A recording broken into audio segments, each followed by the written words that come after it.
Economic organisation, अंतर्राष्ट्रीय जो आर्थिक संस्थाएं हैं, अंतर्राष्ट्रीय आर्थिक संस्थाएं, ठीक है ना।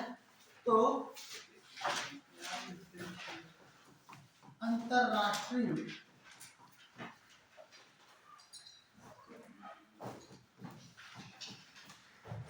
आर्थिक संस्थाएं,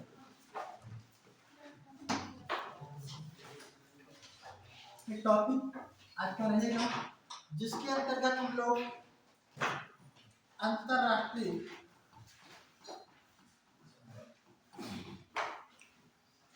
मुद्रा कोष,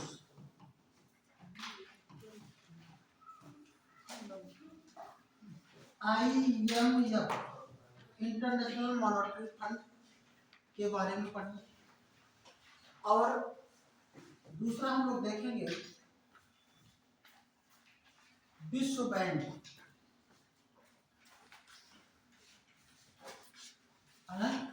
वर्ल्ड बैंक,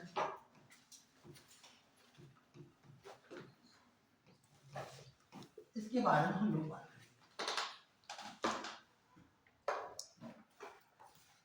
और इसे आज अच्छे से समझ लीजिए, फिर आज के बाद केवल इसे कभी कभी दोहरा लीजिए और हमेशा के लिए याद हो जाए, ठीक है ना।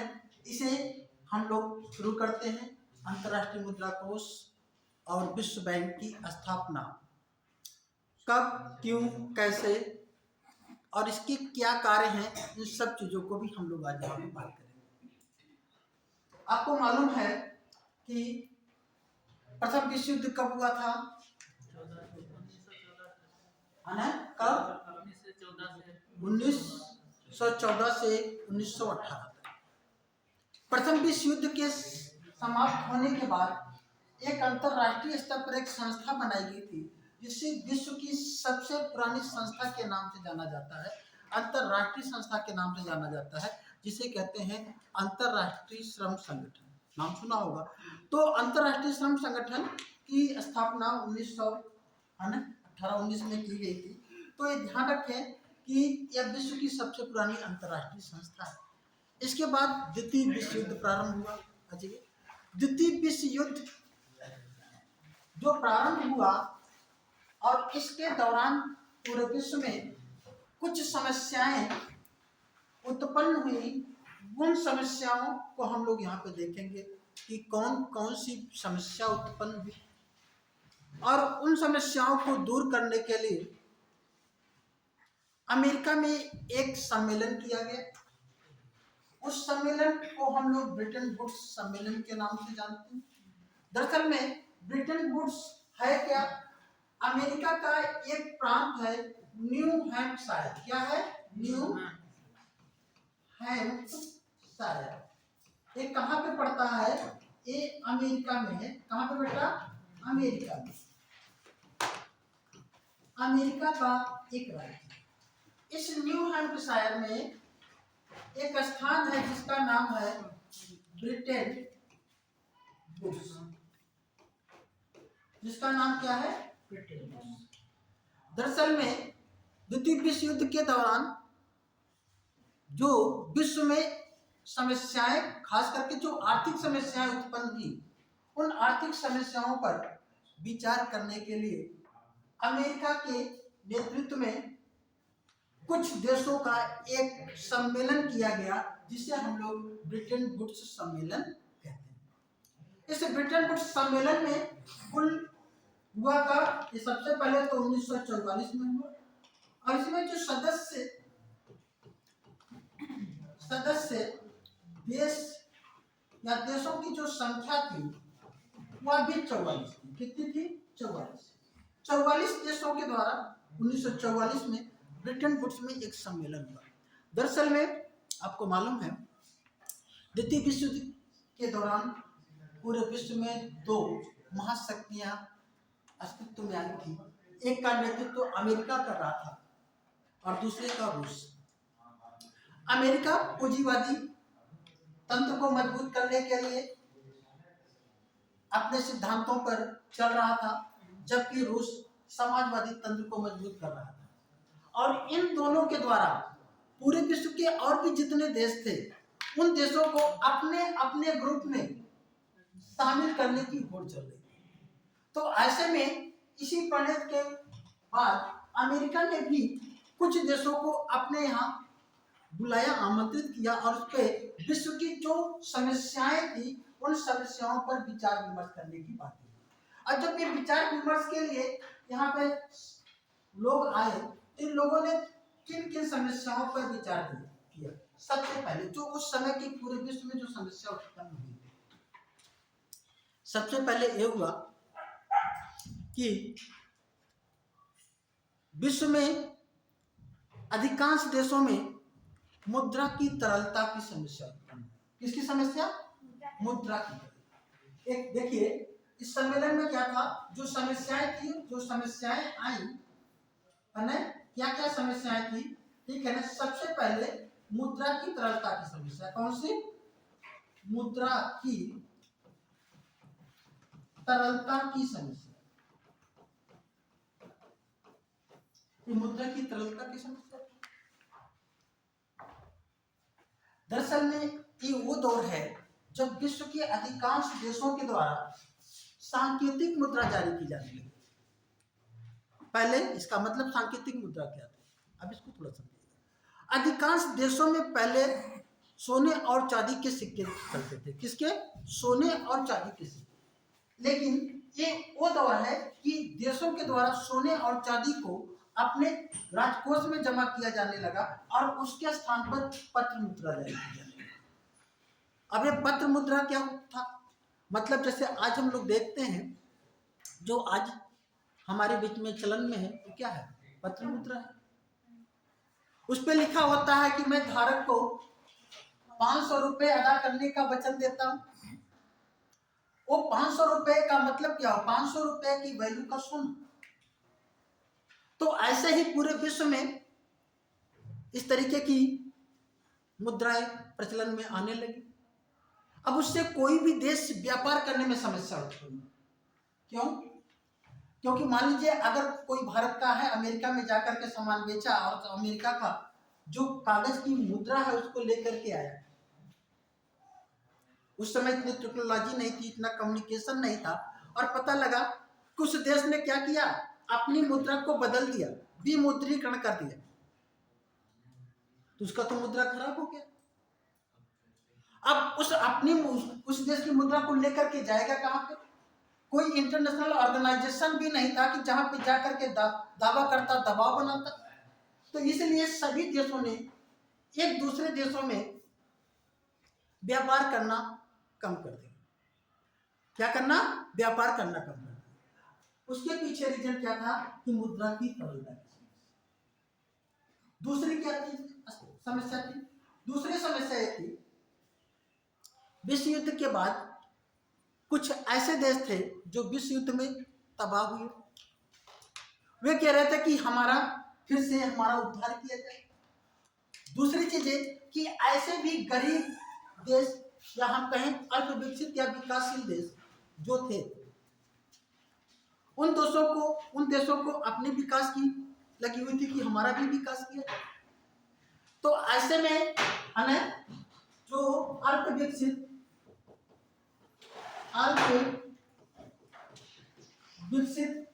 और क्या थे, विकासशील जो देश थे,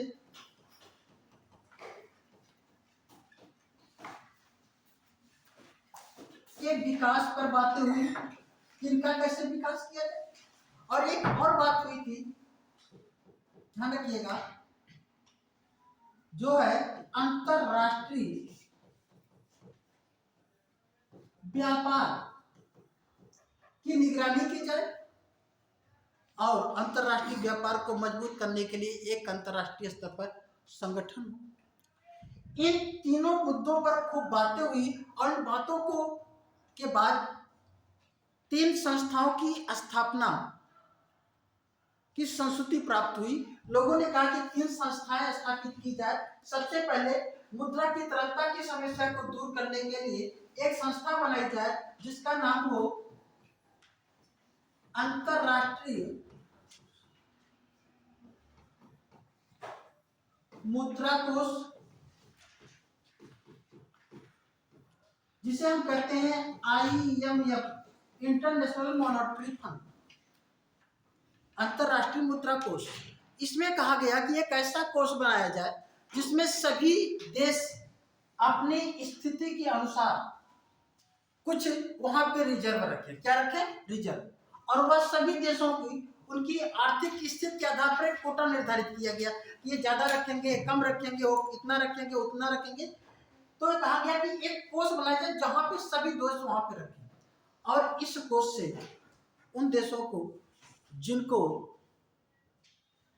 जो है पैसे की कमी है या मुद्रा की तरलता नहीं है उनके पास, वो इससे कर्ज लेकर के अपना व्यापार कर सकते हैं। और इन देशों को एक चीज और भी कहा जाए, और जितने भी देश हैं उन देशों के जो है कुछ लोग इसके मेंबर बन जाए, जिससे कोई भी समस्या हो, जैसे किसी ने अपनी मुद्रा का विमुद्रीकरण कर दिया, तो वो क्या है, उस देश में जिसने भी मुद्रीकरण किया तो उस देश में जा करके अपना क्या करेगा, अपनी मुद्रा को चेंज करा लेगा, और नहीं तो IMF तो उसके लिए है।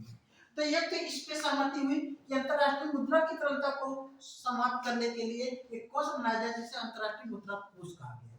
दूसरा कहा गया कि अंतरराष्ट्रीय पुनर्निर्माण एवं विकास बैंक, एक और भी संस्था की स्थापना की बात की गई जिसका नाम था अंतरराष्ट्रीय पुनर्निर्माण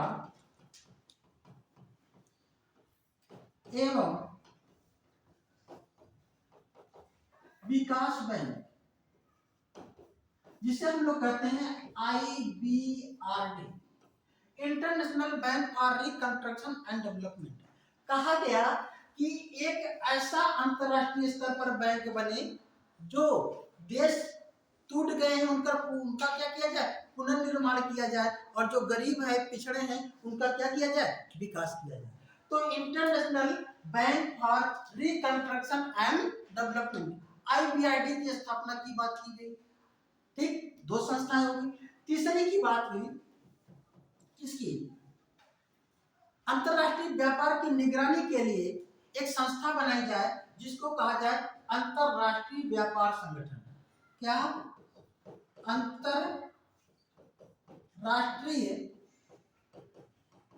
व्यापार संगठन, जिसे हम कह सकते थे ITO, International Trade Organization. ITO की स्थापना की बात हुई। ये तीन संस्थाओं की स्थापना की बातें इस ब्रिटेन वुड्स सम्मेलन में हुई। लेकिन ध्यान रखिएगा, उस सम्मेलन का नेतृत्व कौन कर रहा था? अमेरिका। अमेरिका ने इन दोनों संस्थाओं को, किसका, IMF और विश्व बैंक, इसकी स्थापना पर जोर दिया और कहा कि इसकी स्थापना की जाए, और इस पे उदासीनता बढ़ती और इसे नजरअंदाज करके कोशिश किया कि अंतरराष्ट्रीय जो व्यापार संगठन है इसकी स्थापना ना हो। ऐसा क्या हो सकता है कि वो ऐसा नहीं चाह रहा था? ऐसा इसलिए क्योंकि अमेरिका एक विकसित अर्थव्यवस्था की ओर बढ़ रहा था, और जो है वो किसी से अगर जब व्यापार करता तो ज्यादातर व्यापार उसके पक्ष में है, वह अपने मनमाने तरीके से शर्तों को रखता। अगर कोई ऐसा इंटरनेशनल ऑर्गेनाइजेशन बन जाए जो व्यापार पर निगरानी के लिए होगा तो गरीब और अमीर सबके लिए होगा। तो इसलिए उसने इस संस्था की स्थापना पर कोई भी इंटरेस्ट नहीं रखा, कोई भी दिलचस्पी नहीं रखी, जबकि इन दोनों की क्या किया, अपनी स्वीकृति दी और इसकी स्थापना का प्रयास किया। इसीलिए विश्व बैंक और IMF को ब्रिटेन वुड्स की क्या कहा जाता है, जुड़वा संतान कहा जाता है। इन दोनों संस्थाओं की स्थापना 1945 में, 1944 में सम्मेलन हुआ, 1945 में किया गया। कहाँ पे? अमेरिका के वाशिंगटन DC शहर में। कहाँ पे? अमेरिका के वाशिंगटन DC शहर में। कब? 1945 में। दोनों को ब्रिटेन वुड्स की जुड़वा संतान कहा जाता है। दोनों के जो कार्य हैं, हमने आपको बताया था कि इनके कार्य दोनों के क्या हैं, अलग है। जैसे IMF का है, वो सदस्य देशों को क्या करता है, जो तरलता की, मुद्रा की जो तरलता की जो समस्या होती है, व्यापार करने के लिए जो पैसे की कमी होती है, उसको दूर करने के लिए वह फंड उपलब्ध कराता है। और वो जो फंड होता है वो ज्यादा लंबे समय के लिए नहीं होता है, अल्पकालीन होता है। जबकि विश्व बैंक का काम क्या है कि सदस्य देशों के विकास के लिए ऋण देता है और इसका जो फंड होता है वो दीर्घकालीन होता है। ठीक है ना। इस चीज को हम दोनों संस्थाओं के बारे में आज समझेंगे, ये कैसे कार्य करती हैं और कैसे कोई ऋण ले सकता है। ठीक है ना। और कौन ऋण ले सकता है, कौन नहीं ऋण ले सकता है, क्या आप भी कभी इस संस्था से ऋण प्राप्त कर सकते हैं, तो उसके बारे में भी आप समझेंगे और बहुत कुछ समझ में आएगा। ठीक है ना। तो हम लोग देखेंगे सबसे पहले अंतरराष्ट्रीय मुद्रा कोष। ठीक है ना। हेडिंग डालिएगा IMF, अंतरराष्ट्रीय मुद्रा कोष। ठीक है, समझ में आ रहा है।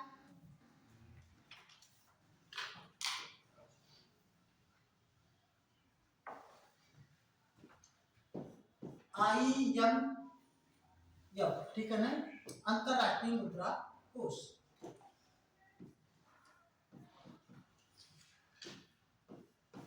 क्या क्या चीजें जानना है इसको नोट करते चलिएगा, समझाते चलेंगे और हर बातों को कोशिश करेंगे कि जितने भी प्रश्न बन सकते हैं सब इसमें क्या हो आपका आ जाए। इससे बाहर प्रश्न नहीं जाएगा, अच्छे से समझ लीजिए। सबसे पहले तो अगर हम IMF की बात करें तो इसकी स्थापना किसके तहत हुई? ब्रिटेन वुड्स सम्मेलन के तहत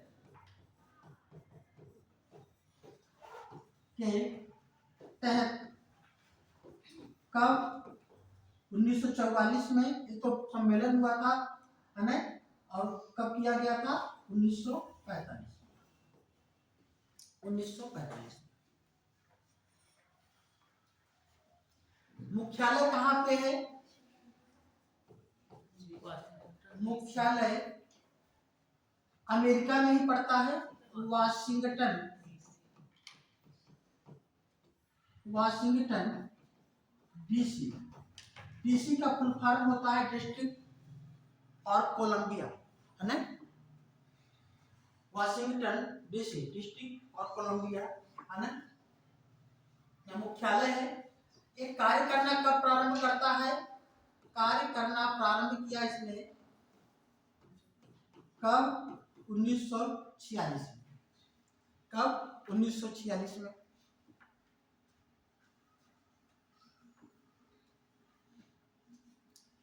ध्यान रखिएगा, भारत के संदर्भ की अगर बात करें तो भारत IMF के संस्थापक सदस्यों में शामिल था। ठीक है ना, लिख लीजिएगा, भारत IMF के संस्थापक सदस्यों में शामिल है। करके IMF के संस्थापक सदस्यों में शामिल है। अच्छा, इसके सदस्य देशों की संख्या कितनी है? कितनी है, कौन बताएगा? कितना? 193 गलत है, 164 भी गलत है। 193 तो आपका संयुक्त राष्ट्र संघ के सदस्य देशों की संख्या। 190 कितना है सदस्य देशों की संख्या? सदस्य देशों की संख्या कितनी है? 190 है। और 190वां देश कौन सा है, ये भी आ सकता है। अंतरराष्ट्रीय मुद्रा कोष का सबसे नवीनतम सदस्य या 190वां सदस्य कौन सा है? वो कौन सा है? अंडोरा। कौन सा है? अंडोरा। ठीक है ना। अब ये अंडोरा के बारे में ध्यान रखिएगा, अंडोरा ये है कहाँ पे? ठीक है ना, लिख लीजिएगा, अंडोरा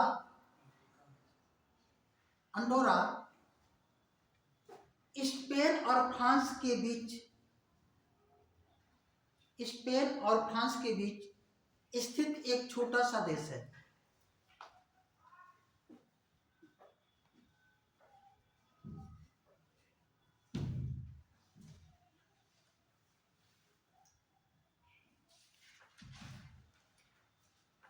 ठीक है ना, इसकी राजधानी कहाँ पे है? एंडोरा ला बेल्ला। राजधानी कहाँ पे है? राजधानी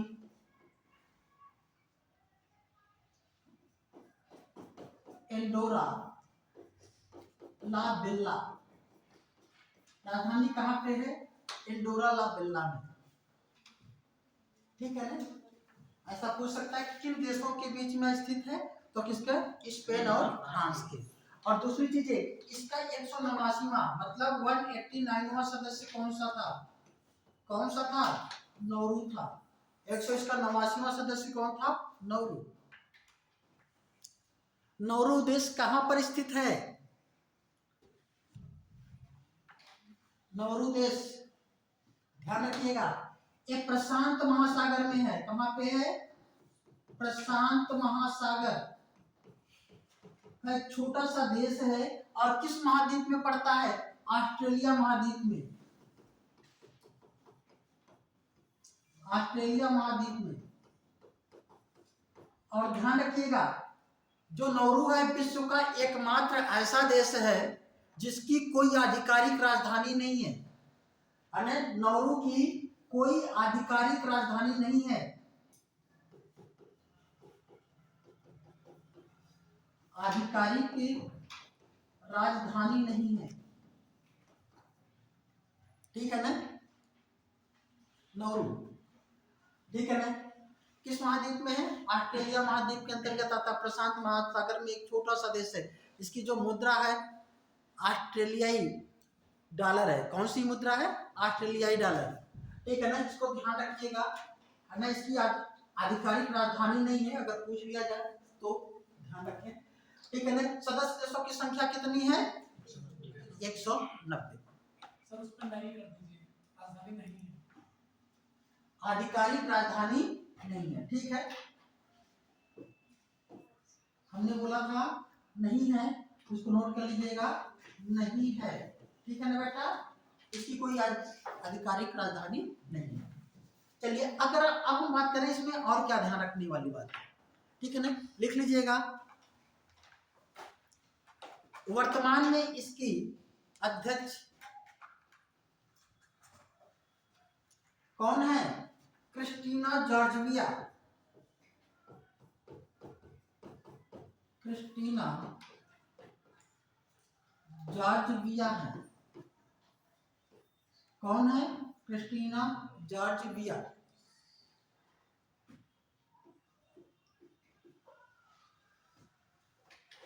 ध्यान रखिएगा, एक कहाँ की है? ये यूरोपीय महाद्वीप की। ध्यान रखें, आईएमएफ का कोई भी सदस्य होगा, कोई भी अगर आईएमएफ का सदस्य है तो कहाँ का होगा? वह यूरोप महाद्वीप का किसी भी देश का एक होता है। और जबकि अमेरिका जो है, विश्व बैंक का जो अध्यक्ष होता है वो अमेरिकी होता है, क्योंकि ये हमेशा अमेरिकी उसका बनता है और इसका हमेशा कौन बनता है? यूरोपीय बनता है। यही तो सुधार करने की बातें होती हैं इसमें, इन दोनों संस्थाओं में, कि आखिर में जो है इसका अध्यक्ष केवल यूरोप का ही क्यों होता है और इसका अध्यक्ष कोई अमेरिका का ही क्यों होता है। वैसे इस समय तो विश्व बैंक के अध्यक्ष हम लोग बात करेंगे, कौन है? अजय बग्गा है। वो भारतीय मूल के हैं, भारतीय नहीं है, ध्यान रखिएगा, है ना? वो है अमेरिकी व्यक्ति। ठीक है ना?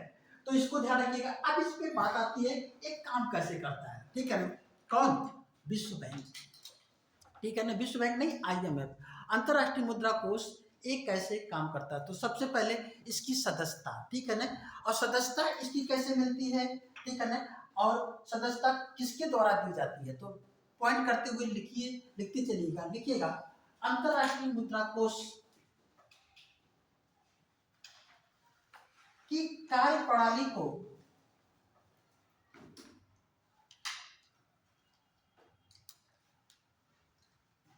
गवर्नर मंडल के द्वारा किया जाता है।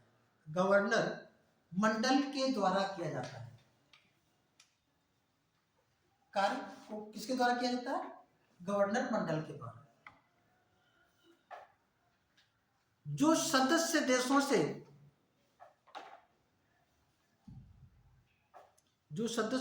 से मिलकर बनते हैं।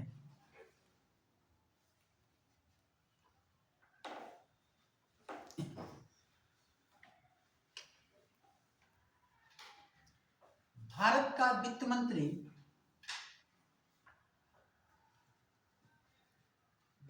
वित्त मंत्री अंतरराष्ट्रीय मुद्रा कोष में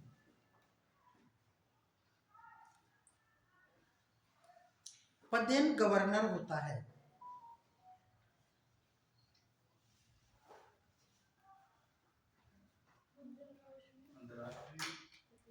मुद्रा कोष में पदेन गवर्नर होता है,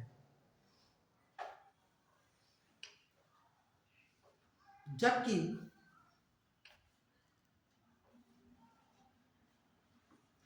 आरबीआई इसका वैकल्पिक गवर्नर होती है।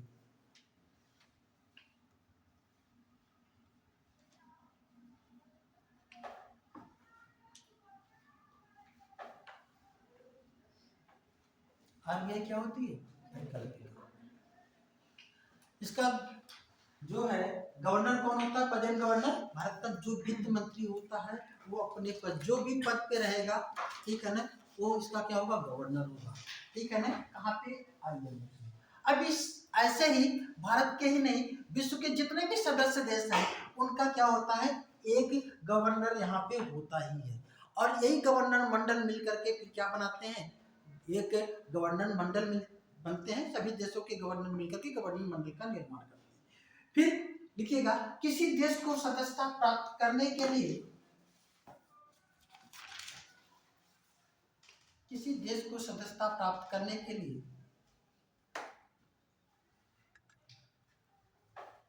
सबसे पहले IMF में आवेदन करना होता है।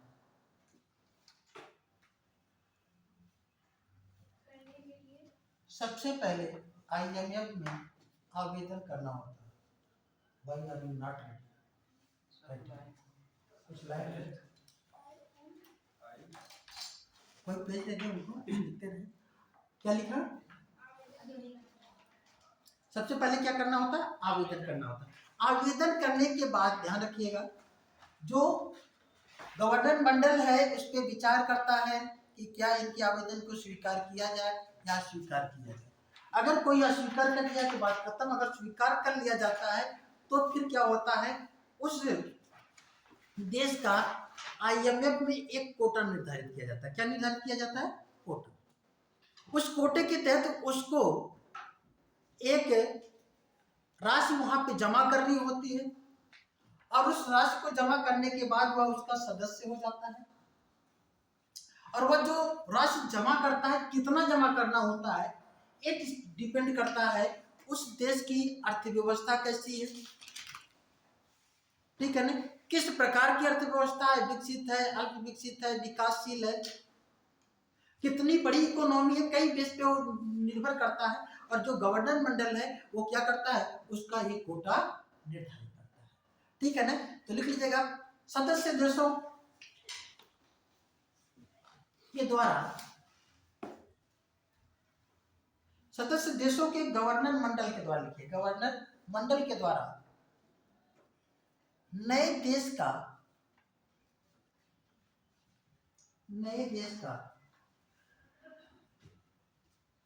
कोटा निर्धारित किया जाता है। कोटा निर्धारित किया जाता है जिसके तहत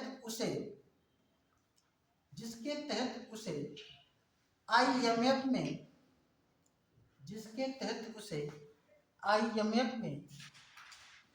एक निर्धारित धनराशि जमा करनी होती है। उसे IMF में एक निर्धारित धनराशि जमा करनी होती है।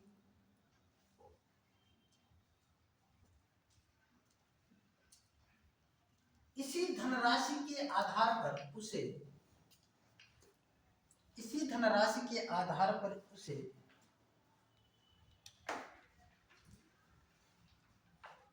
IMF से ऋण प्राप्त होता है। IMF से ऋण प्राप्त होता है और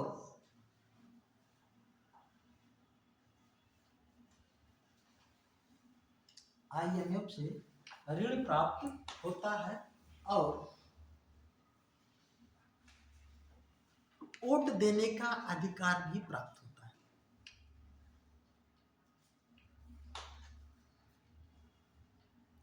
ठीक है ना? ये जो उसका कोटा है उस कोटे से ही निर्धारित होता है कि किसी को कितना ऋण मिल सकता है। ठीक है ना? ध्यान रखिएगा। अब ये जो कोटा निर्धारित होता है तो किसमें रखना होता है, लिख लीजिएगा। कोटे की धनराशि को सदस्य देश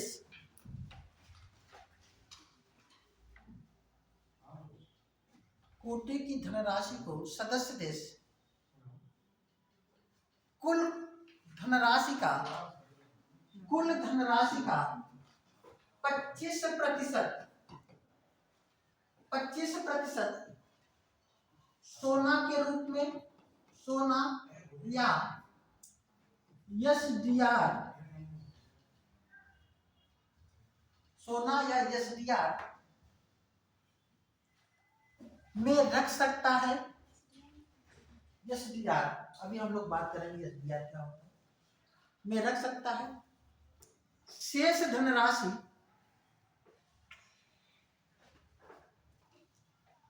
अपनी खुद की मुद्रा में रख सकता है।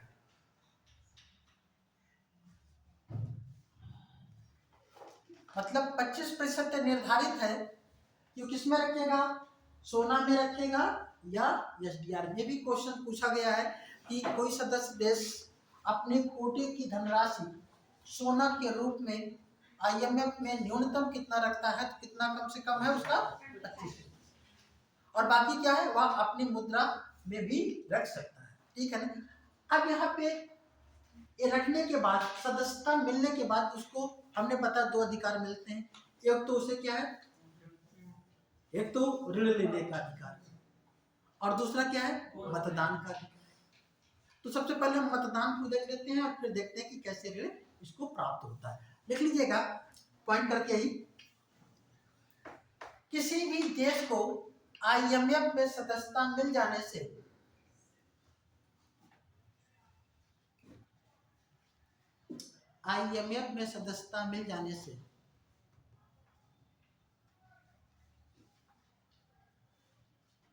किसी भी देश को आईएमएफ में सदस्यता मिल जाने से 250 मत देने का अधिकार प्राप्त हो जाता है। 250 मत देने का अधिकार प्राप्त हो जाता है।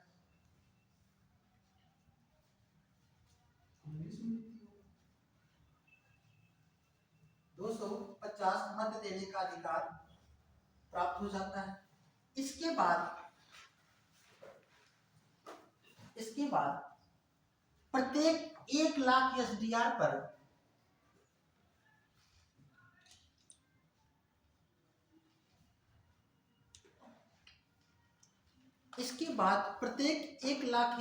पर एक अतिरिक्त मत देने का अधिकार प्राप्त होता है।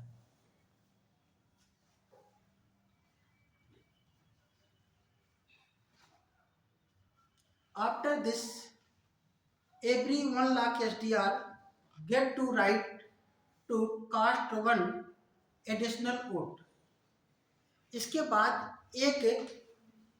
प्रत्येक 1 लाख एसडीआर पर एक अतिरिक्त वोट देने का अधिकार प्राप्त होता है। ठीक है ना? ध्यान रखिएगा। सबसे पहले कितना, 250, और इसके बाद कितना, 1 लाख एसडीआर। जिसका रिजर्व ज्यादा होता जाएगा, जितना ज्यादा होता जाएगा उसको 1 लाख एडिशनल एसडीआर पर क्या मिलेगा, एक अतिरिक्त वोट देने का अधिकार प्राप्त होता है। ठीक है ना? चलिए, तो अब यहाँ पे हम देख लें दूसरी चीजें क्या है, क्या अधिकार उसको मिलेगा, ऋण का। किसका, ऋण का। अब लिखिएगा आईएमएफ से ऋण प्राप्त करना। बता रहे अभी हम ऋण लिख लो, फिर इसके बाद एसडीआर क्या होता है तो फिर बताते हैं। लिखिएगा आईएमएफ से ऋण प्राप्त करना। आईएमएफ से ऋण प्राप्त करना, getting a loan from IMF, है ना? आईएमएफ से ऋण प्राप्त करना। कैसे ऋण मिलता है, ध्यान रखिएगा। कोई भी देश है उसको जो ऋण मिलता है 2 तरीके से। एक को कहा जाता है रिजर्व ट्रांच और दूसरे को कहा जाता है क्रेडिट ट्रांच। जो रिजर्व ट्रांच है, इंग्लिश में रिजर्व ट्रांच, हिंदी में कहते हैं नगद है ना, जो है ट्रांच या आरक्षित ट्रांच, और दूसरा क्या है, साख ट्रांच। तो जो इसको ऋण मिलता है, ऋण किसमें मिलता है, ऋण ट्रांच। ट्रांच का मतलब होता है किस्त, ट्रांच का मतलब क्या होता है, किस्त, ठीक है ना। लेकिन आपको ध्यान रखें, हिंदी वाले भी इसको ट्रांच में ही प्रयोग करें, क्योंकि आपके एग्जाम में हर जगहों पे एक ट्रांच शब्द का ही प्रयोग किया जाता है। तो आईएमएफ से जो ऋण मिलता है तो दो तरीके से, एक तो क्या है, आरक्षित ट्रांच, आरक्षित ट्रांच या इसे नकद ट्रांच भी कहते हैं, या इंग्लिश में कहेंगे रिजर्व ट्रांच। क्या कहेंगे, रिजर्व ट्रांच, रिजर्व ट्रांच। दूसरा है साख ट्रांच, साख ट्रांच है ना, इसे कहते हैं क्रेडिट, क्रेडिट ट्रांच, साख ट्रांच। सबसे पहले हम समझेंगे ये आरक्षित ट्रांच क्या है, नगद ट्रांच क्या है, ठीक है ना।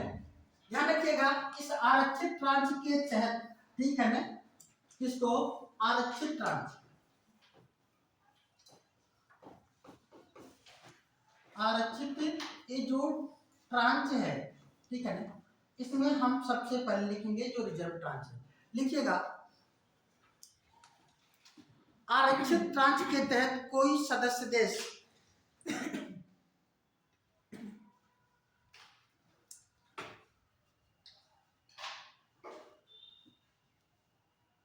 आरक्षित ट्रांच के तहत कोई भी सदस्य देश अपने कोटे की धनराशि का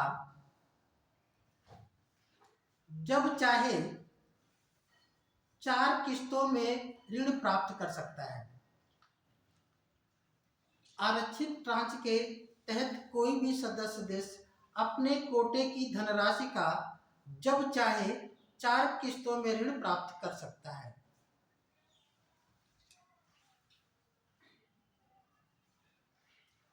Under the reserve tranche, any member country can borrow the quota amount in 4 installment anywhere time। जब चाहे तब क्या है, 4 किस्तों में एक ऋण प्राप्त कर सकता है, ठीक है ना, एक बार में नहीं। जैसे मान लीजिए उसका जो भी कोटा है, जितना भी निर्धारित है, एक बार 25%, एक बार 25, एक बार 25, एक बार 25, है ना। इसे किसी से अनुमति लेने की आवश्यकता नहीं होगी। कितना, कोटे की धनराशि का कितना, 100%, कोटे की धनराशि का कितना, 100%, 100% तक ऋण लेने के लिए किसी से ऋण क्या है, उसको अनुमति लेने की आवश्यकता नहीं होती, जब चाहे तब वो ले सकता है। फिर लिखिएगा गोल्ड ट्रांच, इसमें क्या होता है, गोल्ड ट्रांच है ना, गोल्ड ट्रांच।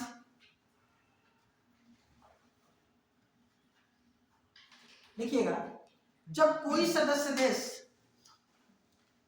अपने कोटे की धनराशि का,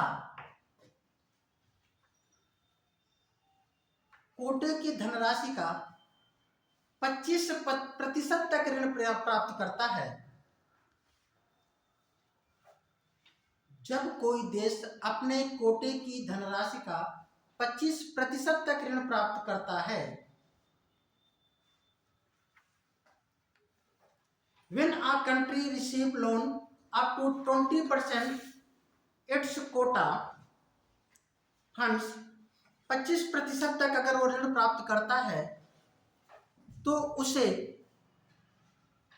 गोल्ड ट्रांच कहा जाता है, that is called gold tranche. तो उसे क्या कहते हैं, गोल्ड ट्रांच कहा जाता है। क्या कहा जाता है, गोल्ड ट्रांच। ठीक, अब बात आती है, ठीक है, जितना चाहा, जितना कोटा था ले लिया, लेकिन अगर किसी देश को अब भी आवश्यकता है, पैसे की रिक्वायरमेंट है, तो इसके लिए क्या करना होगा। अब इसके लिए वो अपने साख का प्रयोग कर सकता है। ठीक है ना, लिख लीजिएगा शाक ट्रांच, शाक ट्रांच, क्रेडिट ट्रांच।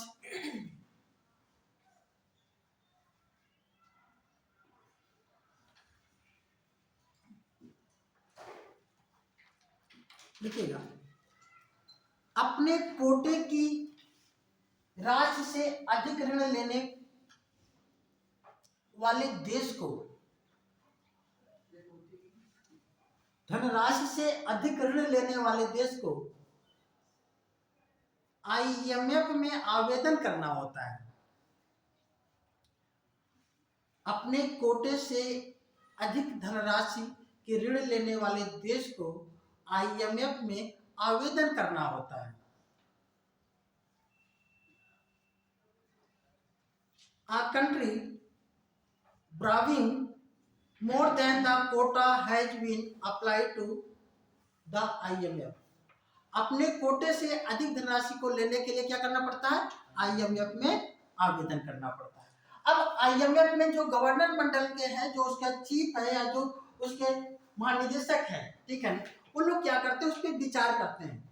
विचार करने के बाद उसे अतिरिक्त ऋण देने की सहमति दे सकते हैं। जब अतिरिक्त ऋण देने की सहमति देंगे तभी उसे अतिरिक्त ऋण मिल सकता है। फिर लिखिएगा इसके बाद आईएमएफ की स्वीकृति के बाद उसे अतिरिक्त ऋण प्राप्त हो सकता है। इसके बाद आईएमएफ की स्वीकृति के बाद उसे अतिरिक्त ऋण प्राप्त हो सकता है। After this, the approval of IMF, it can get additional loan। इसके बाद वह अतिरिक्त ऋण प्राप्त कर सकता है। ठीक है ना? अच्छा, अब कितना प्राप्त कर सकता है, इसकी भी लिमिट है, इसकी भी लिमिट है। तो लिख लीजिएगा इस साख के तहत सदस्य देश को, इस साख के तहत सदस्य देशों को अपने कोटे की धनराशि का अधिकतम 200% ऋण प्राप्त हो सकता है। इसके तहत सदस्य देश को अपने कोटे की धनराशि का अधिकतम 200% तक ऋण प्राप्त हो सकता है।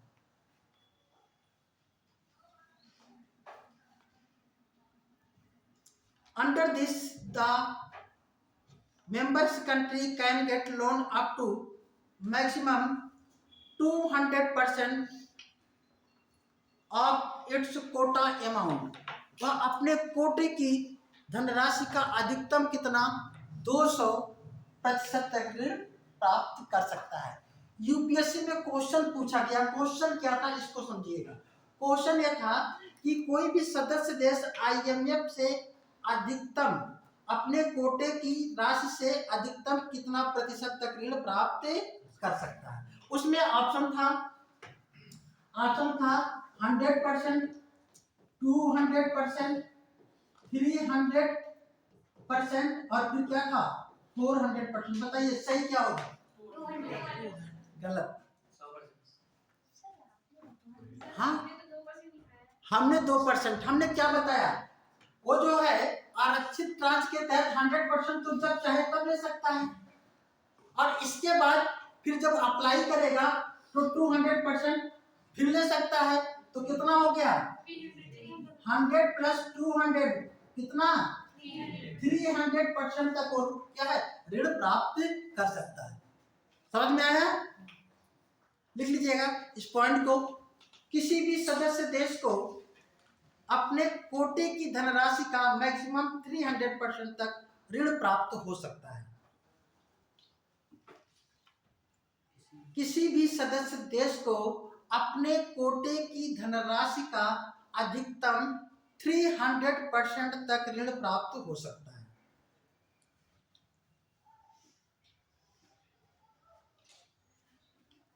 Any members country can get a loan up to maximum 300% of its quota। वो अपने कोटे की धनराशि का अधिकतम कितना 300% तक ऋण प्राप्त कर सकता है। ठीक, मालूम हो गया कि वोट का कैसे निर्धारण होगा, कितना ऋण मिल सकता है। ठीक है ना। चलिए, तो इस तरीके से अब यहाँ पे एक शब्द आया था ऋण की बातें, एसडीआर शब्द का। ठीक है ना। अब हेडिंग डालिएगा, हिंदी में हेडिंग डालिएगा विशेष आहरण अधिकार। हिंदी में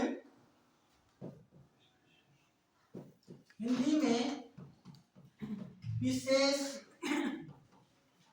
आहरण अधिकार,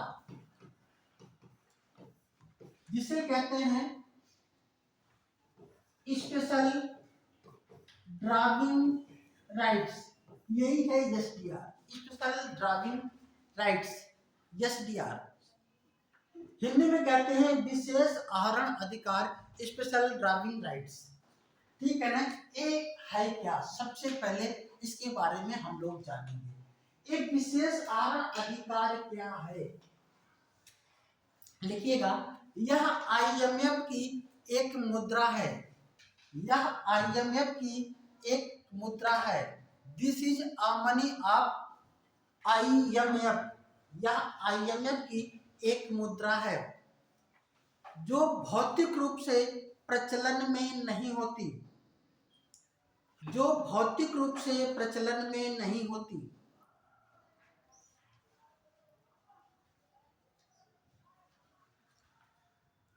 Which is not physically in circulation, जो भौतिक रूप से प्रचलन में नहीं होती।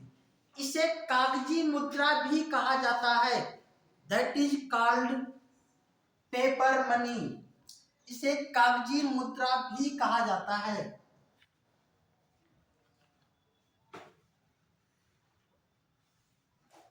इसकी एंट्री केवल कागजों पर होती है, इसकी एंट्री केवल कागजों पर होती है।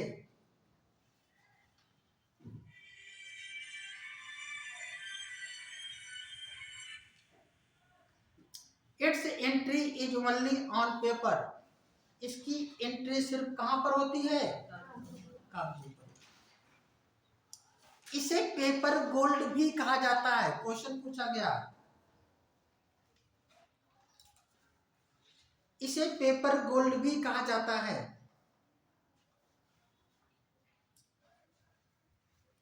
This paper is called to paper gold also, इसे पेपर गोल्ड भी कहा जाता है। लिखिएगा, यह पहली बार 1969 में अस्तित्व में आई, यह पहली बार 1969 में अस्तित्व में आई। It first come into existence in 1969, पहली बार कब आई, 1969 में अस्तित्व में आई। ठीक है ना। ध्यान रखिएगा, ये आईएमएफ की क्या है, एक मुद्रा है। कौन, एसडीआर, स्पेशल ड्राइविंग राइट्स। ध्यान रखें, इसे कुछ लोग आभासी मुद्रा भी कहते हैं, जैसे बिटकॉइन है, इसे बिटकॉइन की तरीके से आप समझ सकते हैं, लेकिन यह बिटकॉइन नहीं है। बिटकॉइन क्या है, एक अनलीगल मनी है। कैसी है मनी, अनलीगल, और ये क्या है, लीगल मनी है। ये क्या है, लीगल मनी। ध्यान रखिएगा, बिटकॉइन का फ्यूचर लोग कहते हैं कि बहुत अच्छा है, लेकिन ध्यान रखें बहुत अच्छा नहीं भी है। जब तक है तब तक है, और क्योंकि वह अनलीगल मनी है, सरकार उसको इजराइज नहीं करती। कभी भी उस पर बैन लग सकता है, कभी कुछ भी आ सकता है। ठीक है ना। लेट अवे हम लोग उस पर कभी बात करेंगे। ठीक है ना। तो एक कैसे काम करता है, ध्यान रखिएगा, एक काम ऐसे करता है कि आईएमएफ क्या करता है। अच्छा, इसकी आवश्यकता क्यों पड़ी, इसको भी हम थोड़ा सा समझ लें। दरअसल में पहले जो विश्व बैंक, आईएमएफ था, विश्व बैंक था, ये दोनों संस्थाएं सदस्य देशों को ऋण देती थी। किसमें, डॉलर में। डॉलर में क्यों देती थी, दरअसल में इसमें सबसे ज्यादा पैसे का निवेश अमेरिका के द्वारा किया गया है, और इसीलिए सबसे ज्यादा उसका कोटा भी है। अच्छा, जब सबसे ज्यादा कोटा भी है तो सीधी सी बात है, वह जिसको चाहेगा उसको अपना अध्यक्ष बनाएगा। है ना, बनाएगा कि नहीं। तो इसलिए जो है अमेरिका के द्वारा जब उसकी मुद्रा की डिमांड ज्यादा होने लगी, क्यों, क्योंकि सभी देश ऋण किससे प्राप्त कर रहे हैं, डॉलर में कर रहे हैं, तो डॉलर का मूल्य बढ़ने लगा। तो कुछ देशों ने कहा कि ये तो भाई गलत बात है, हम ऐसा नहीं करेंगे, हमारी भी मुद्रा को शामिल किया जाए। ऐसे में आईएमएफ को, कई देशों का जब इस तरीके का दबाव बना तो आईएमएफ को डॉलर को, ठीक है ना, के साथ ही एक और भी मुद्रा लाई गई, कहा गया कि ठीक है जिसको डॉलर में ले, डॉलर में लेना है हो ले, नहीं तो एसडीआर में ले, ठीक है ना। तो एसडीआर को लाया गया इस उद्देश्य से, क्योंकि डॉलर का मूल्य लगातार बढ़ रहा था, क्योंकि उसकी डिमांड पूरे वर्ल्ड में बढ़ रही थी, क्योंकि पहले डॉलर में ही ऋण दिया जाता था। क्लियर है ना। चलिए, जब ये आया तो इसमें कई देशों की मुद्राओं के आधार पर इसका मूल्यांकन किया जाता था, ठीक है ना। बहरहाल वर्तमान में हमको ध्यान में रखना है कि वर्तमान में जो एसडीआर है, उस एसडीआर का जो मूल्यांकन होता है उसमें वो किन देशों की मुद्राओं के आधार पर होता है, ये चीजें पूछी जाती हैं, इस चीज को ध्यान में रखिएगा, लिख लीजिएगा। वर्तमान में एसडीआर 5 देश की मुद्राओं के आधार पर मूल्यांकित होता है।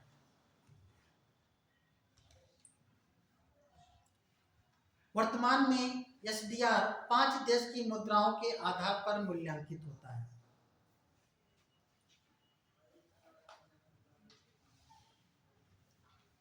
Currently, SDR is evaluated on the basis of currencies of 5 countries। 5 देश की मुद्राओं के आधार पर क्या होता है, मूल्यांकित होता है, जो इस प्रकार है। कौन कौन से देश की मुद्रा है, लिखिएगा। अमेरिकी डॉलर, अमेरिका की मुद्रा कौन है, डॉलर, तो अमेरिकी डॉलर, इसका सबसे ज्यादा वैल्यू है, ध्यान रखिएगा, लगभग 41% इसी का है, 41.7 के लगभग है। तो ब्रैकेट में लीजिएगा, सबसे ज्यादा भार है ना, लगभग 42 के लगभग। दूसरा लिखिएगा जापानी येन, जापान की मुद्रा है येन, जापानी येन। तीसरा लिखिएगा यूरो जोन की मुद्रा, यूरो जोन की मुद्रा, यूरो, ध्यान रखिएगा, यूरो जोन अलग है, यूरोपीय यूनियन अलग है, ठीक है ना। ये ध्यान रखिए, दोनों यूरो जोन और यूरोपीय यूनियन दोनों अलग है। यूरोपीय यूनियन में यूरोप के वे सभी कंट्री शामिल हैं जो यूरोप महाद्वीप में आते हैं, लेकिन यूरो जोन में केवल वो देश शामिल हैं जिन देशों ने अपने देश में मुद्रा के रूप में यूरो को एक्सेप्ट किया है, ठीक है ना। तो सभी देशों ने, ध्यान रखिए, यूरोप के सभी देशों ने जो है यूरो को अपने मुद्रा के रूप में एक्सेप्ट नहीं किया है, तो सभी देश यूरो जोन में शामिल नहीं है। जो भी है उसमें यूरोप क्या है, यूरो जोन में आते हैं, ठीक है। तीसरा लिख लीजिएगा, एक हो गया ना, 3 हो गया ना, चौथा लिखिएगा ब्रिटिश पाउंड। ब्रिटेन की मुद्रा क्या है, पाउंड, ब्रिटिश पाउंड।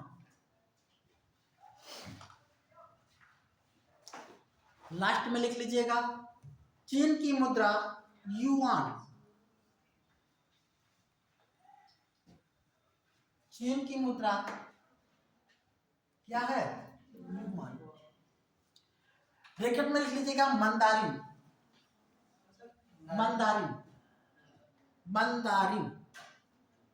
दरअसल में चीन में उसे मंदारिन के नाम से बुलाया जाता है।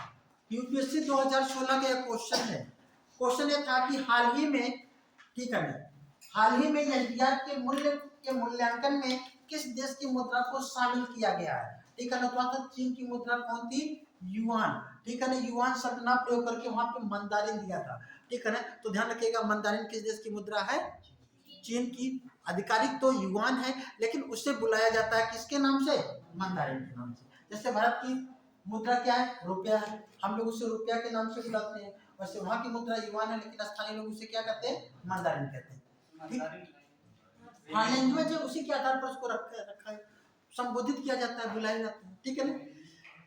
चलिए, ये हो गया, ठीक।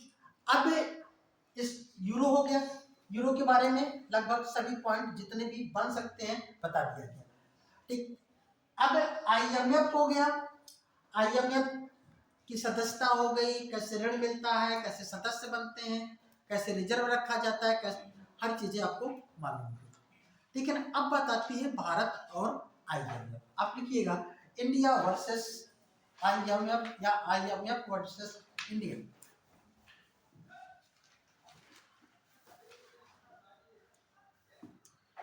कभी भी क्वेश्चन पूछ सकता है कि भारत किस संस्था से वर्तमान में ऋण नहीं लेता, या किस संस्था का वर्तमान में कर्जदार भारत नहीं है। तो वह संस्था है IMF, अंतरराष्ट्रीय मुद्रा कोष। ठीक है ना। अंतरराष्ट्रीय मुद्रा कोष से वर्तमान में भारत ऋण नहीं लेता, बल्कि भारत अंतरराष्ट्रीय मुद्रा कोष को ऋण देता है।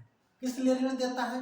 क्योंकि अंतरराष्ट्रीय मुद्रा कोष अपने सदस्य देशों को जब ऋण देता है तो उसके पास भी फंड की कमी होती है। जब उसके पास फंड की कमी होती है तो फंड कहां से प्राप्त करेगा? तो ऐसे में अंतरराष्ट्रीय मुद्रा कोष ने 2002 में एक ऐसा संगठन बनाया है जिसमें 12 देश शामिल है। उन 12 देशों में भारत भी है, उस भारत भी शामिल है। और जब भी अंतरराष्ट्रीय मुद्रा कोष को फंड की आवश्यकता होती है, पैसे की आवश्यकता होती है, तो क्या करता है, वह इन देशों से आवेदन करता है कि भैया हमको कुछ फंड दीजिए, हम गरीब देशों को ऋण दे दें। और आपको जानकर के अच्छा भी लगेगा कि भारत ने 2000 तक IMF के सभी प्रकार के ऋणों का भुगतान कर चुका है। आज के 24 साल पहले IMF ने, लिख लीजिएगा, भारत 2000 तक IMF के सभी प्रकार के ऋणों का भुगतान कर चुका है। 2002 या 2000 तक भारत 2000 तक IMF के सभी प्रकार के ऋणों का भुगतान कर चुका है। India has repaid all types of IMF loan up to 2000 तक क्या किया है, कर चुका है। 2006 तक सभी प्रकार की ब्याज की भी अदायगी कर दिया है।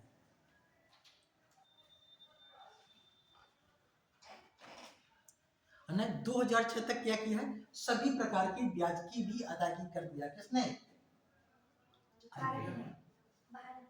भारत ने। ठीक है ना। 2006। हाँ, और लिख लीजिएगा, भारत अब IMF से ऋण लेने वाले देशों में नहीं, ऋण देने वाले देशों में शामिल है। भारत अब IMF से ऋण लेने वाले देशों में नहीं, बल्कि ऋण देने वाले देशों में शामिल है।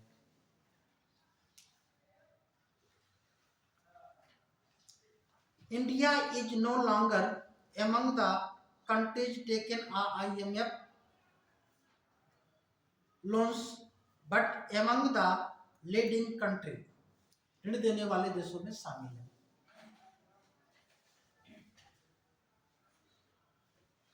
और आपको भारत की समृद्धि ही है। 2009 में IMF ने एक निर्णय लिया था। निर्णय यह था कि उसके पास सभी देशों के द्वारा गोल्ड के रूप में कुछ रिजर्व रखे जाते हैं, है ना। अभी हमने आपको बताया था। और वो रिजर्व गोल्ड के रूप में रखने का मतलब बहुत लॉन्ग टाइम से पड़ा हुआ है, तो IMF का ही तो एसेट्स है। IMF ने कहा कि ये जो एसेट्स है, इस एसेट्स को हम ऋण के रूप में किसी को दे नहीं सकते, क्योंकि सोना के रूप में तो ऋण कोई लेगा नहीं, या तो डॉलर में लेगा या CDR में लेगा। कोई देश हमको इस चीज को उपलब्ध करे।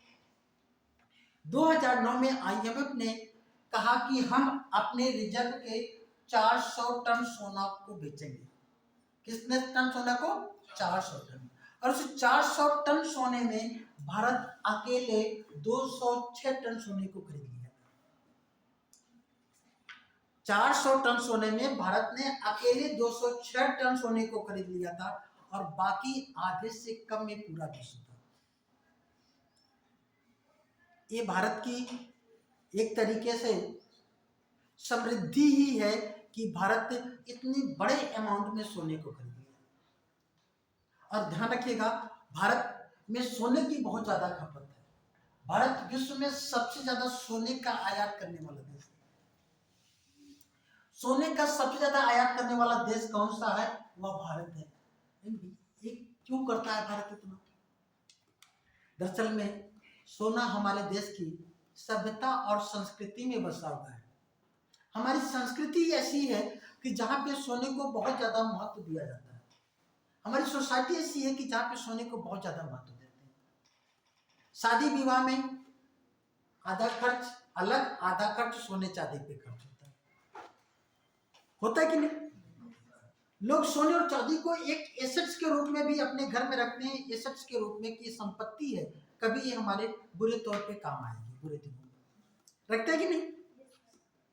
दीपावली आ जाती है तो सोने का सिक्का, चांदी का सिक्का जो खरीद सकते हैं खरीदते हैं, नहीं तो सांकेतिक रूप से खरीद लेते हैं। 100 रुपए में चांदी का सिक्का ले लेते हैं, है ना? पानी चढ़ा होता है कि नहीं? जो तो नहीं कह रहे हैं। क्या है हमारे यहाँ का कल्चर, संस्कृति है, जिसकी वजह से सोने की डिमांड है यहाँ पे।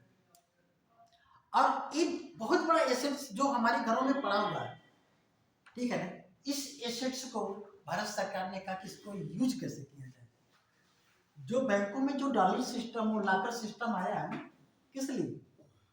जिससे घर का सोना कम से कम निकल करके बैंकों में जा सके। और जब बैंकों के पास जाता है तो बैंकों की उतनी साख क्रेडिट बढ़ जाती है, और जब उतनी साख क्रेडिट बढ़ जाती है तो बैंक उसे अपना एसेट्स मानते हैं और उससे अपना काम करते हैं। आप समझ रहे हैं? अगर आप लोगों के पास सोने हैं एक्स्ट्रा में, घर में बेकार पड़े हैं, बेकार ही तो कोई काम नहीं कर रहा है, तो उसे कहीं ना कहीं पे निवेश कीजिए, कहीं ना कहीं पे कुछ मिलेगा। और मैं बताऊं, अब दौर वो चल रहा है सादा जीवन उच्च विचार। अब दौर निकल गया कि जब महिलाएं खूब सोने के झुमके पहनती थी, है ना? और अब तो खतरा बहुत है, पहनना भी नहीं चाहिए। पता लगा कि कोई खींच करके कान ही लेके चला गया, पता लगा कान भी कट गया। क्या रिक्स लेने की क्या जरूरत है? सबसे अच्छा आर्टिफिशियल पहनो, है ना? अगर ओरिजिनल भी पहने हो तब भी आर्टिफिशियल बताओ, है ना? क्योंकि उससे आपके ऊपर जो आघात हो सकता है उससे बच जाएंगे। तो जरूरत क्या है, जब ओरिजिनल पहन के आर्टिफिशियल ही बताना है तो आर्टिफिशियल पहन करके उसको सेव भी तो किया जा सकता है, नहीं किया जा सकता? क्यों भाई? चलिए, तो हो गया। अब हिट डालिएगा आप लोग विश्व बैंक, वर्ल्ड बैंक, या कुछ क्वेश्चन पूछना है तो पूछ सकते हैं यहाँ से,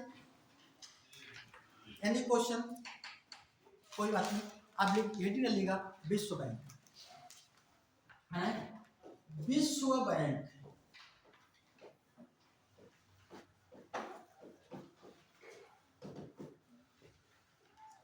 विश्व बैंक, ठीक है ना? लिखिएगा विश्व बैंक के बारे में, ठीक? क्या लिखेंगे विश्व बैंक के बारे में? लिखिएगा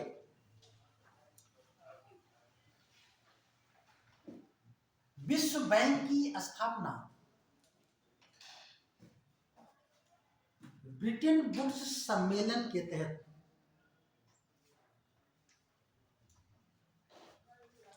विश्व बैंक की स्थापना ब्रिटेन वुड्स सम्मेलन के तहत 1945 में की गई।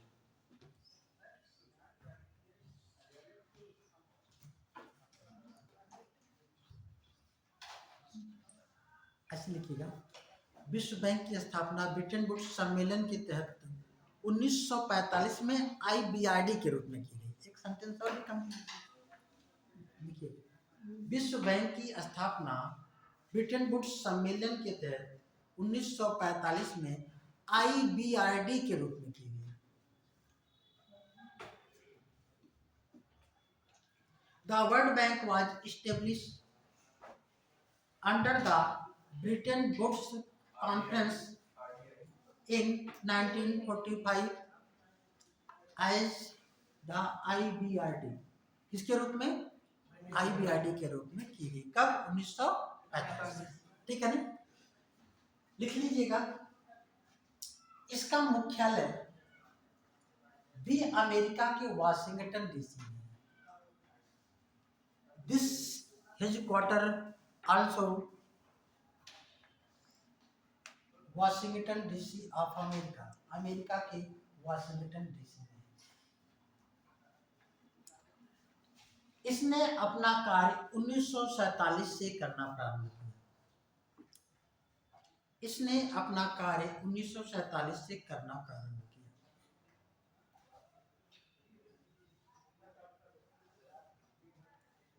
It start its work from 1947। इसने अपना कार्य 1947 से प्रारंभ किया। लिख लीजिएगा, विश्व बैंक और आईएमएफ को ब्रिटेन वुड्स की जुड़वा संतान कहा जाता है।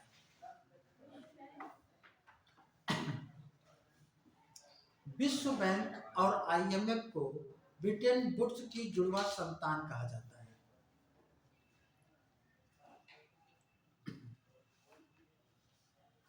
The World Bank and the IMF are called the twin children of Bretton Woods Conference। Twins children जुड़वा संतान कहा जाता है किसकी? ब्रिटेन वुड्स संतान। ठीक है ना, लिख लीजिएगा, कोई भी सदस्य जो आईएमएफ का सदस्य बनता है वह विश्व बैंक का स्वतः ही सदस्य हो जाता है।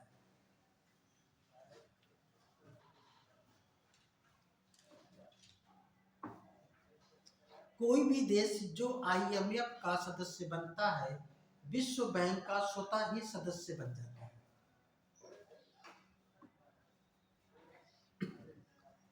Any country that become a member of IMF automatically becomes a member of World Bank।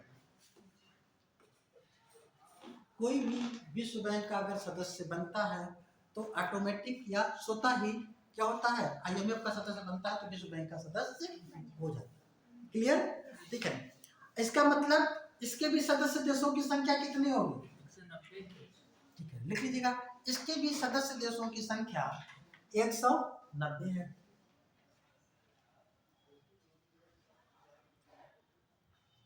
इसके सदस्य देशों की संख्या 190 है।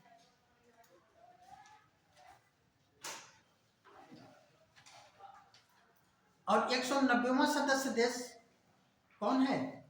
एंडोरा।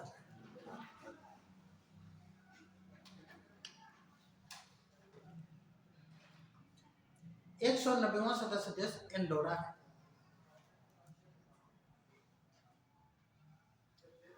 The 119th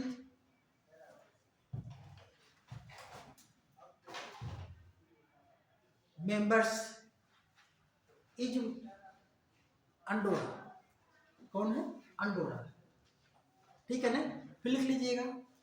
अच्छा, क्या ऐसा भी हो सकता है कि कोई सदस्य आईएमएफ का सदस्य हो वो विश्व बैंक का सदस्य ना बनना चाहे, या कोई ऐसा सदस्य जो विश्व बैंक का सदस्य हो आईएमएफ का सदस्य ना बनना चाहे?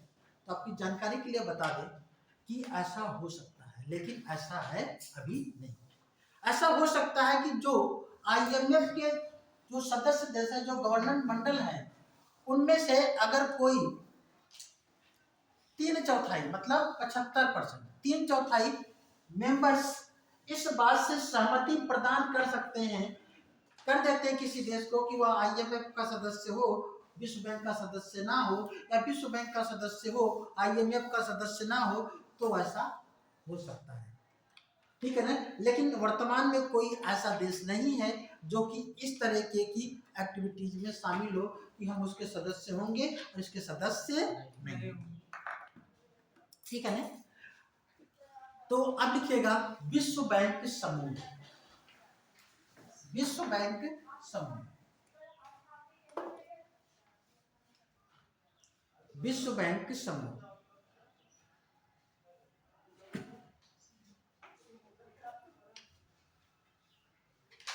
अच्छा, 2-3 पॉइंट ध्यान रख लीजिएगा, इसका भी एक लिख लीजिएगा।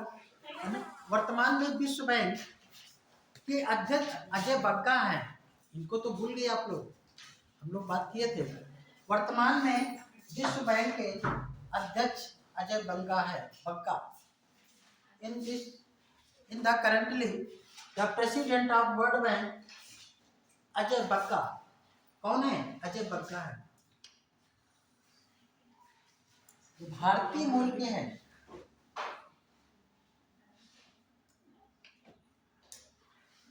और ये कौन से सदस्य हैं इसको भी पूछ लीजिएगा, क्योंकि भारतीय मूल से है ना, लिख लीजिएगा। यह विश्व बैंक के 14वें अध्यक्ष हैं।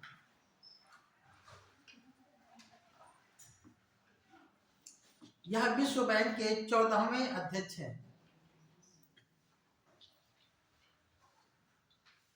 He is 12th president of the world bank. कौन से अध्यक्ष हैं? 14। ठीक है ना? और फिर आप विश्व बैंक समूह में आ जाइए। ठीक है ना? विश्व बैंक समूह में लिख लीजिएगा, विश्व बैंक समूह में निम्नलिखित संस्थाओं को शामिल किया जाता है। सबसे पहले IBRD, दूसरा IDA, तीसरा IFC,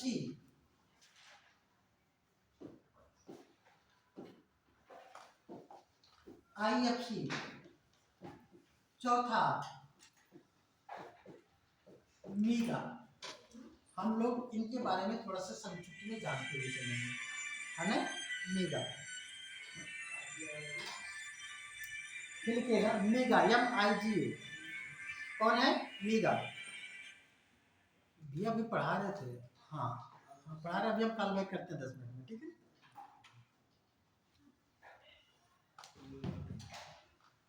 ठीक है ना?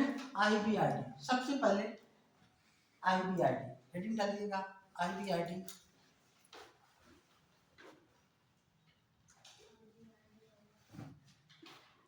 लिखिएगा, इसकी स्थापना 1945 में विश्व बैंक के रूप में की गई।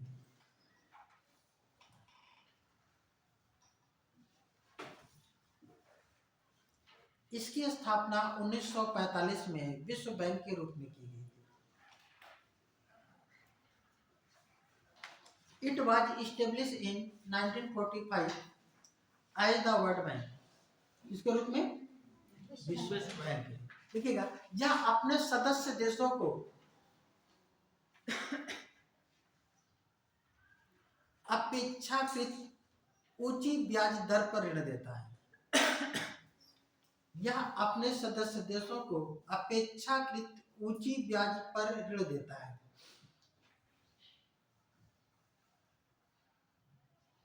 It provides loans to its member country at relatively high interest rate। यह अपने सदस्य देशों को क्या करता है? उच्च ब्याज दर पे ऋण उपलब्ध कराता है। ठीक है, तो ध्यान रखिएगा, इस सभी को ऋण देता है। इसी के लिए यह स्थापित हुआ था विश्व बैंक के नाम से। चाहे कोई गरीब देश हो, अमीर देश हो, इसका उद्देश्य केवल ये होता कि हाँ ठीक है, आप ऋण लीजिए, ठीक है ना, हमारा समय पे वापस कर दीजिए। लेकिन फिर कुछ समय के बाद जो विकासशील देश थे और अल्प विकसित देश थे, जो गरीब देश थे, उन देशों के द्वारा एक मांग की गई कि ठीक है, जो अमीर देश हैं उनको तो ठीक ऊंची ब्याज दर पर ऋण दिया जाता है, कोई दिक्कत नहीं, लेकिन हम लोगों को अगर ऊंची ब्याज दर पर ऋण दिया जाएगा तो हम लोग उसे वापस करने में असमर्थ होंगे। ऐसे में फिर यह बैंक हमारे लिए नहीं। तो एक अलग से संस्था स्थापित की गई जिसका नाम है IDA। इसके बारे में हिंदी में पहले लिखिएगा, अंतरराष्ट्रीय वित्त निगम। इंटरनेशनल वित्त नहीं, विकास निगम लिखिएगा, इंटरनेशनल डेवलपमेंट अथॉरिटी। अंतरराष्ट्रीय वित्त निगम, वित्त ने फिर क्या, विकास, अंतरराष्ट्रीय विकास संगठन। ठीक है ना, ऑर्गेनाइजेशन होना चाहिए लेकिन इसे अथॉरिटी बोला जाता है। ठीक है ना, इंटरनेशनल डेवलपमेंट अथॉरिटी, है ना, अंतर्राष्ट्रीय विकास संगठन, ठीक है ना। लिखिएगा, इसकी स्थापना 1960 में की गई। It was establish in 1960। इसकी स्थापना 1960 में की गई थी। यह अपने सदस्य देशों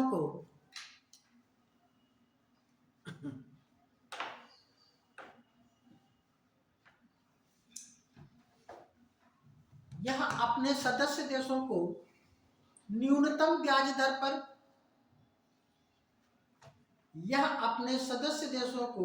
न्यूनतम ब्याज दर पर या ब्याज रहित ऋण देता है।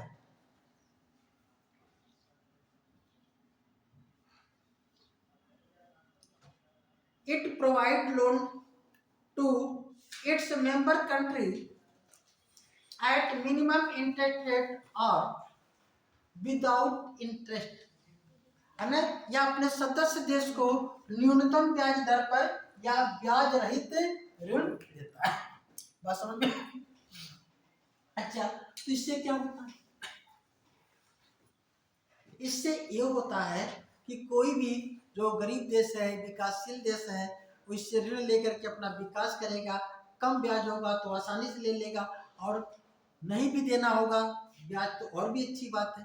दरअसल में एक केवल कुछ ऐसे कंडीशन होते हैं जहां पे एक केवल अपने डॉक्यूमेंटेशन के रूप में कुछ एडिशनल अमाउंट को लेता है, बाकी जितना कोई सदस्य उसको ऋण लिया है उतना ही किस्तों में बंट जाता है और उसको रिफंड कर देता है। जैसे इस्लामिक बैंक है, इस्लामिक बैंकों में है ना, ब्याज देना और लेना मना होता है, तो यहाँ पे भी एक कोशिश करता है कि कम से कम हो, 1%, 1.5% हो, 2% हो, इससे ज़्यादा ना हो, और क्या हो जो है साथ में कभी कभी ब्याज रहित ऋण भी लिया जाता है। और ध्यान रखें, भारत सबसे ज्यादा जो ऋण लिया है इसी संस्था से लिया है, ठीक है ना। लिख लीजिएगा, भारत सबसे ज्यादा ऋण इसी संस्था से लिया है। भारत सबसे ज्यादा ऋण इसी संस्था से लिया है।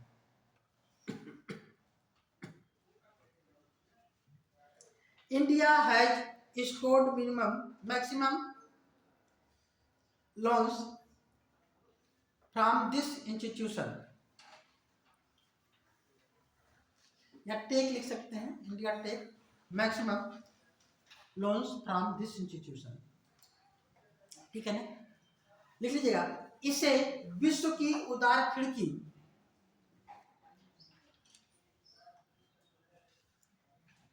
इसे विश्व की उदार खिड़की कहा जाता है। इसे विश्व की उदार खिड़की कहा जाता है। It also called soft loan window, soft loan window. इसे विश्व की क्या कहते हैं? उदार खिड़की। क्वेश्चन आता है, विश्व की उदार खिड़की किसे कहा जाता है? किसे कहा जाता है? क्लियर हो गया? किस उद्देश्य से स्थापित किया गया था? किसको ऋण देता है? अल्प विकसित और विकासशील देश। कब स्थापित किया गया था? 1960। अब लिखिएगा, अंतरराष्ट्रीय वित्त निगम, international finance corporation,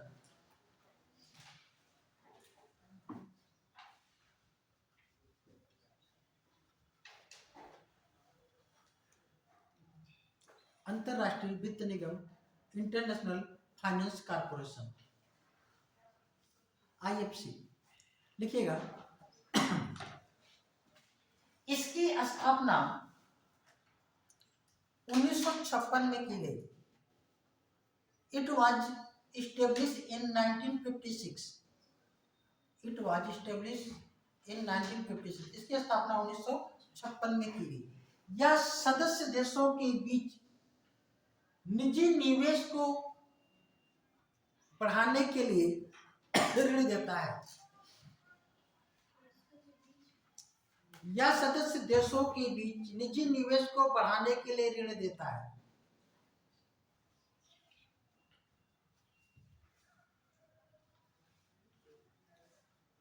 It's provide to investment between member country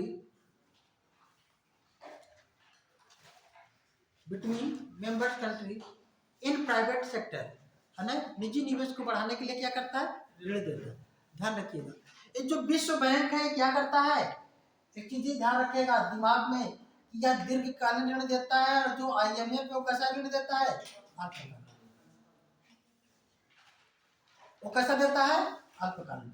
IMF का जो ऋण देने का उद्देश्य होता है वो होता है कि अंतरराष्ट्रीय मुद्रा की तरलता की समस्या को दूर करना, या अंतरराष्ट्रीय मुद्रा के बीच में समायोजन लाना, या व्यापार को बढ़ावा देने के लिए। ध्यान रखिएगा उद्देश्य, कहीं पे उसको लिख लीजिएगा, ठीक है ना, कंफ्यूजन ना रखिएगा, लिखिएगा अंतरराष्ट्रीय मुद्रा कोष के ऋण देने का उद्देश्य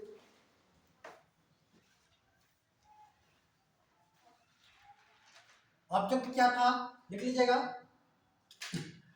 अंतरराष्ट्रीय मुद्रा कोष को ऋण देने का ऑब्जेक्ट मतलब उद्देश्य क्या था, लिख लीजिएगा, लिक्विडिटी ऑफ मनी सर्कुलेशन, अंतरराष्ट्रीय मुद्रा की तरलता को बढ़ाना, international liquidity of money circulation, है ना। और क्या था, व्यापार हेतु ऋण देना, है ना, लोन फॉर ट्रेड, व्यापार के लिए ऋण देना। और कैसा ऋण देता था, है ना, अल्पकालीन, short term loans, give that short term loans. अच्छा, विश्व बैंक का क्या है, इसका ऑब्जेक्ट क्या है, इसका उद्देश्य क्या है, ये विकासात्मक कार्यों के लिए ऋण देता है ना। विश्व बैंक क्या करता है, विकासात्मक कार्यों के लिए ऋण देता है ना, लॉन्ग टर्म, है ना, एक फंड प्रोवाइड कराता है, कौन, वर्ल्ड बैंक, लॉन्ग टर्म, ठीक है ना। और क्या करता है, ठीक है ना, लॉन्ग टर्म के लिए विकासात्मक कार्यों के लिए देता है। तो ध्यान रखिए, जब विकासात्मक कार्यों के लिए देगा तो सस्ते में ऋण देगा, ठीक है ना, सबको ऋण देने की कोशिश करेगा। और साथ ही केवल विश्व बैंक के फंड से ही सबका कल्याण नहीं होगा, इसलिए ये प्रमोट करता है कि जो निजी निवेशक है, जैसे अलग अलग देशों में जो उद्योगपति हैं, वो दूसरे देशों में भी उद्योग लगाए। आप भी कल एक बहुत बड़े उद्योगपति बन जाएंगे और आपको इंडोनेशिया में कारखाना स्थापित करना होगा, तो अगर यहाँ की बैंक यहाँ जो है आपको ऋण नहीं दे पा रही है, तो सरकार अप्रूवल दे देगी कि हाँ आप बड़े इंडस्ट्री वाले हैं, तो आपको क्या किया जाएगा, आप इस संस्था से, इससे आप ऋण लेकर के दूसरे देश में क्या कर सकते हैं, निवेश कर सकते हैं। तो यह अंतरराष्ट्रीय स्तर पर निजी निवेश को बढ़ावा देने के लिए क्या देता है, ऋण देता है। कौन, अंतरराष्ट्रीय वित्त निगम। इसकी स्थापना कब की गई थी, 1956। ठीक है, ये हो गया। अब देखिएगा मीगा, बहुउद्देशीय बहुपक्षीय निवेश गारंटी संस्था, हिंदी में कहते हैं बहुपक्षीय निवेश गारंटी संस्था, इंग्लिश में कहते हैं मल्टीलेटरल इन्वेस्टमेंट गारंटी एजेंसी। बहुपक्षीय निवेश गारंटी संस्था, मल्टीलेटरल इन्वेस्टमेंट गारंटी एजेंसी,